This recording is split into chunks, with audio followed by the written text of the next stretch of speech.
지금 당신의 마음에 단비가 내립니다. 나의 운명이 바뀌는 시간. 안녕하세요. 관계 단비입니다. 기적은 내 마음에서부터 일어납니다.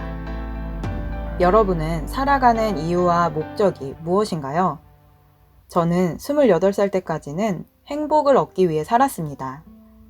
그러나 현실은 행복하고 싶은 저의 간절한 마음과는 반비례하였습니다.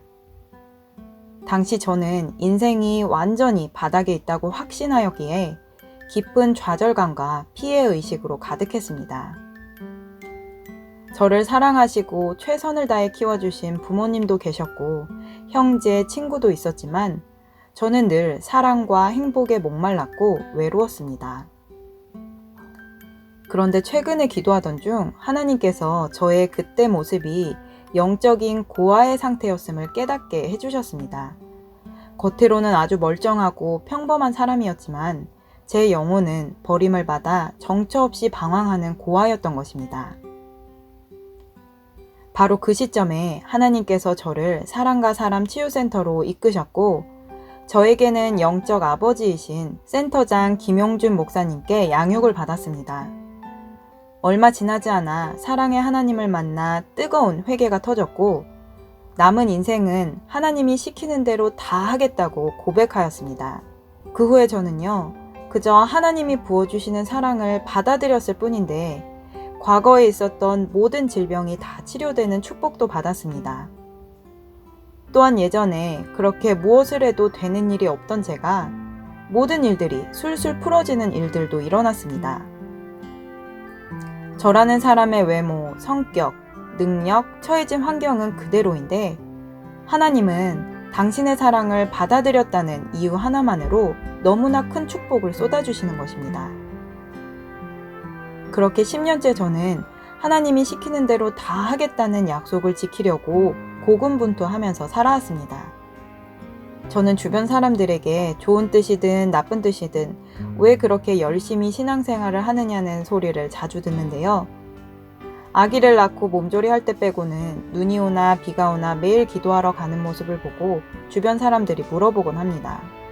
그럴 때면 그래야 내가 행복하기 때문에 그렇게 산다고 대답하거나 하나님이 교회 가기만 해도 복을 주세요 라고 대답합니다. 정말 그렇습니다. 저도 때때로 피곤할 때가 있고 중요한 일을 해야 할 때가 있습니다. 그런데 저는 무조건 교회를 가려 한다기보단 늘 하나님께 먼저 묻습니다. 하나님, 저에게 이러이러한 일이 있는데 어떻게 할까요?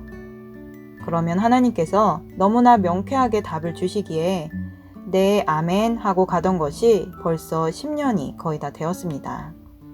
하나님께서 저를 이렇게 교회에 가게 하신 이유는 당연히 저를 그리스도 안에서 믿음, 소망, 사랑으로 성장시켜 주시기 위함이지만 최근에 또 다른 이유들을 알게 되었습니다. 저는 어려서부터 허약 체질로 몸이 약했는데 운동을 배우지도 않았고 활발히 움직이기보단 앉아서 그림을 그리거나 책을 보거나 피아노를 친다든지 하는 정적인 것을 좋아했기에 더더욱 몸이 약해졌습니다. 나중에는 그것이 무기력증과 게으름으로 발전해서 늘 계획을 실천하지 못하는 약점을 가지고 있었습니다.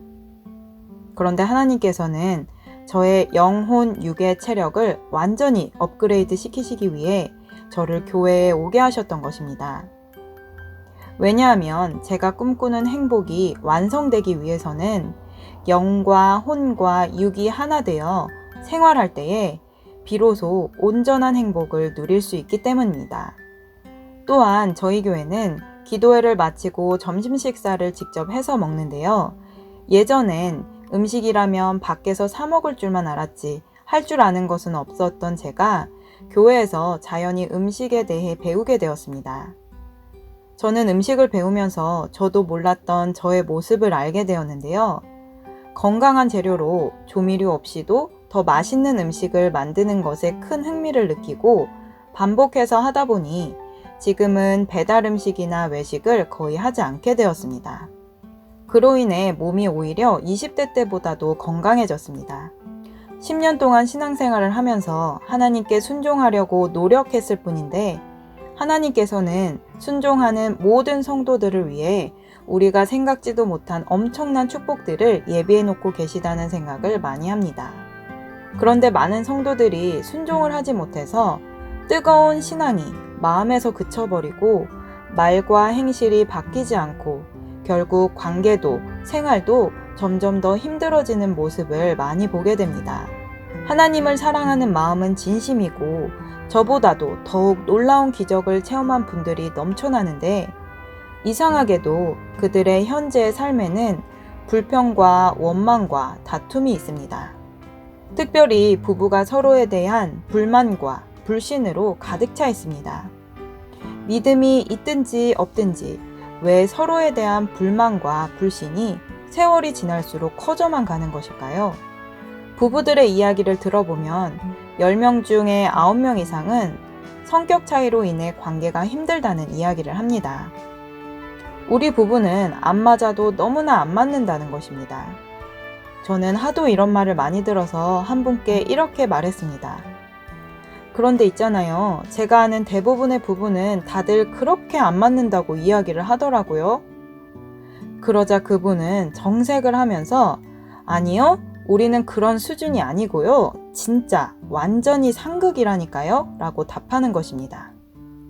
하나님을 믿는 분들이 이렇게 이야기한다면 그 결혼을 허락하신 하나님이 실수하신 꼴이 되어버리는 것입니다. 그러나 결혼은 신의 영역입니다. 그래서 결혼을 신성하고 거룩하다고 말하는 것입니다. 마가복음 10장 6절에서 9절 말씀.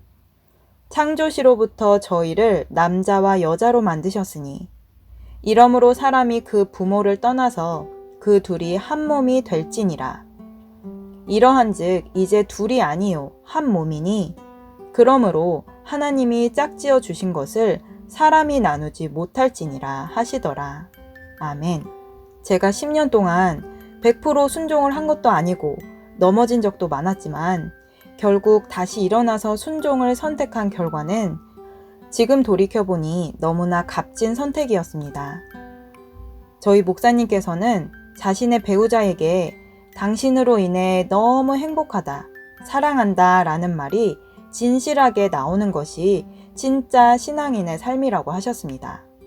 처음에 하나님을 만난 후 하나님이 시키는 것이면 뭐든지 다 할 수 있을 것만 같았던 저는 결혼을 하고 현실에서 남편과 살아갈 때에 나의 뼛속 깊이 심겨진 불순종의 죄악된 습관들을 여과 없이 보게 되었습니다. 분명 너무나 사랑해서 결혼을 하였는데 남편의 마음에 안 드는 부분이 두세 번만 보이면 생각으로 판단하고 정죄하는 말을 내뱉고 남편에게 원하는 답을 듣지 못하면 미움이 생겼습니다. 다시 예배 자리로 돌아오면 그것이 그렇게 찔려 회개하지만 막상 남편을 보면 여과 없이 나오는 자기 중심적이고 이기적인 말과 행동들이 제어가 되지 않았습니다. 저는 이런 저를 바꿔달라고 하나님께 수없이 기도하였습니다. 잠언 31장의 현숙한 아내는 평생 동안 남편에게 선을 행하고 악을 행하지 않는다는 말씀을 가슴에 새기며 부단히 나를 말씀에 복종시키고자 노력하였습니다. 그러던 어느 날 하나님께서 저의 노력에 응답해 주셨습니다. 어느 날부터인가 저희 남편이 꼭 예수님처럼 보이는 것입니다. 하나님은 에베소서 5장 22절에서 24절 말씀에 담긴 축복을 알려주셨습니다. 아내들이여 자기 남편에게 복종하기를 주께 하듯 하라.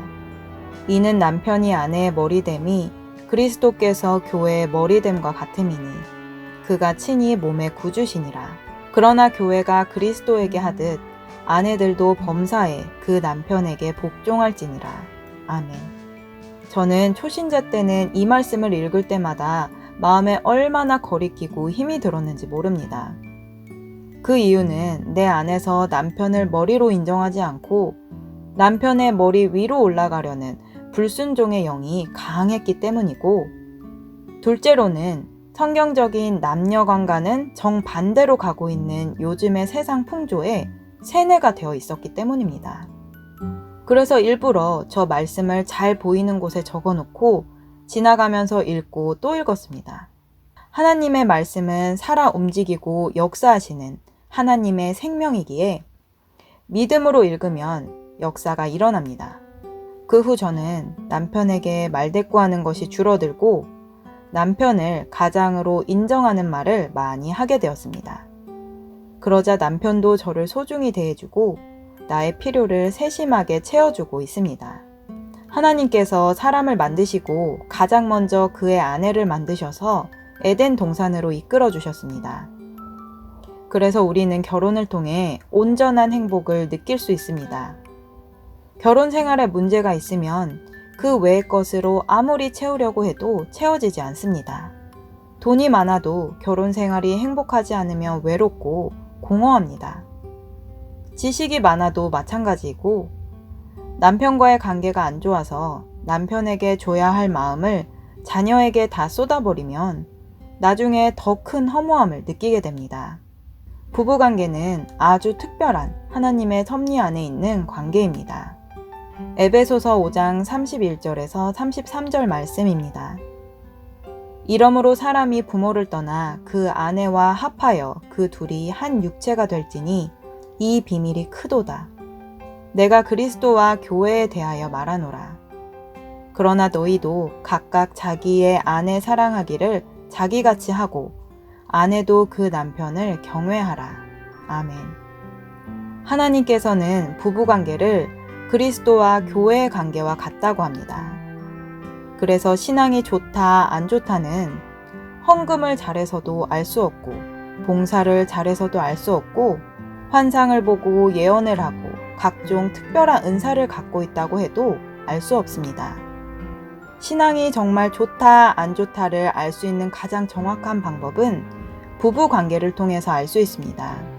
그러나 부부관계는 겉모습만으로는 알 수 없습니다. 그 부부와 자녀가 있다면 자녀와 그리고 하나님만이 알고 계십니다. 저 또한 여전히 남편에게 온전히 복종하지 못하고 실수도 많지만 하나님은 마음의 중심을 보시기에 부족함 속에서도 순종하려고 고군분투하는 저에게 아내로서 살아가는 행복을 선물로 주셨습니다. 부부의 행복은 그 즉시 자녀에게로 흘러갑니다. 저는 유난스럽다고 생각하실지 모르겠지만 벌써부터 아이들의 미래의 배우자를 위해 축복으로 기도합니다. 하나님은 우리 아이들의 배우자도 이미 정해놓으셨기 때문에 저는 그저 그 배우자를 위해 축복으로 기도해 주는 것이 엄마로서 해줄 수 있는 가장 값진 선물이라고 생각하기 때문입니다. 우리 가정의 행복이 자녀와 후손에게 흘러가기를 바라며 저는 오늘도 열심히 순종하려고 노력하고 실수하고 잘못한 것은 회개하고 고쳐 나가고 있습니다. 이런 삶이 피곤해 보이시나요? 절대 그렇지 않습니다. 제가 장담할 수 있는 것은 이래도 답답 저래도 답답 풀릴 듯 다시 꼬이는 관계 널뛰기 하는 것 같은 기분으로 살아왔던 저의 과거 삶에 비하면 하나님께 순종하는 것은 너무나 쉬운 일이고 마치 금수저가 된 것처럼 성공이 보장된 특권을 가지고 있는 것 같습니다. 마태복음 11장 29절에서 30절 말씀. 나는 마음이 온유하고 겸손하니 나의 멍에를 메고 내게 배우라. 그러면 너희 마음이 쉼을 얻으리니 이는 내 멍에는 쉽고 내 짐은 가벼움이라 하시니라. 아멘. 예전에 저는 오직 나의 행복을 얻기 위해서 살아왔다면 지금은 나같이 보잘것없는 사람에게 이렇게 큰 행복을 주신 사랑의 하나님을 다른 사람에게 널리 알려야겠다는 목적을 가지고 살아가고 있습니다. 분명한 목적이 있는 삶에는 활력이 있고 열정이 있습니다. 내 마음을 온전히 채워줄 행복을 찾고 계신가요? 여러분을 사랑과 사람 치유센터에 초대합니다. 저희 사랑과 사람 치유센터는 신앙과 생활이 일치되어 온전한 행복을 누리고 나누는 성도를 양성합니다. 도움이 필요하시다면 영상 끝 이메일로 연락 주시길 바랍니다. 오늘 영상은 여기까지입니다. 끝까지 시청해주신 여러분 감사드립니다. 영상이 도움되셨다면 구독, 좋아요, 알림 설정을 부탁드립니다. 누구나 아름답습니다. 누구나 희망이 있습니다. 이상 메마른 관계 단비 같은 소식을 전하는 관계의 단비였습니다. 오늘도 행복한 하루 되세요. 감사합니다.